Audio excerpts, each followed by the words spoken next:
최근 광주 도심에서 한 남성이 흉기를 휘두르며 경찰을 공격하는 사건이 발생했죠. 당시 출동한 경찰관 중 한 명이 흉기에 찔렸고 이에 실탄이 발사되면서 괴한은 현장에서 사망했는데요. 그런데 사건 직후 현장에 있던 여성 경찰관이 위급 상황에서 뒤로 물러나는 모습이 포착되면서 논란이 불거졌습니다. 이를 계기로 경찰 내부에서도 현장 대응력이 부족한 여경 비율이 너무 많다는 불만이 터져 나왔는데요. 현직 경찰이라는 A씨는 직장인 온라인 커뮤니티에 경찰 좀 살려달라는 제목의 글을 게재했습니다. 그는 지금 여경 채용 비율이 너무 많다며 현장에도 여경이 많아지고 있는데 신체적 능력이나 범죄자들이 느끼는 제압력 등 차이가 극심하다고 오늘 뗐는데요. 이어 여경과 위험한 현장에 나가면 같이 나간 남경이 위험하고 궁극적으로 피해는 국민에게 간다고 호소했습니다. 특히 광주 사건을 언급하며 같이 나간 여경이 있었다.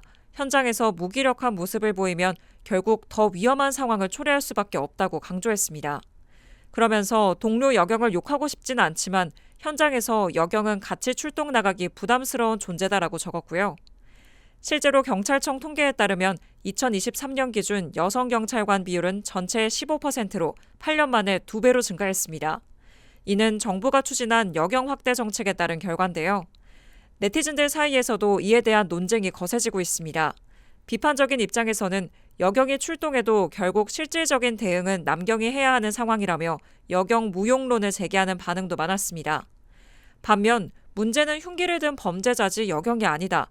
칼 든 괴한을 보면 누구나 도망칠 수 있다며 여경을 비판하는 건 무리가 있다는 의견을 보였습니다. 그러나 경찰 내부에서도 여경이 반드시 필요한 분야가 있다는 점은 인정하고 있죠. 특히 성범죄, 스토킹, 아동학대 사건과 같은 현장에서는 여성 경찰관의 역할이 필수적인데요. 결국 이번 논란은 여경의 존재 여부가 아니라 위급한 현장에서 적절한 대응을 할 수 있는 인력을 배치해야 한다는 문제로 지적됩니다. 제복엔 성별 구분이 없는 만큼 능력 있는 경찰의 고른 채용이 필요해 보입니다.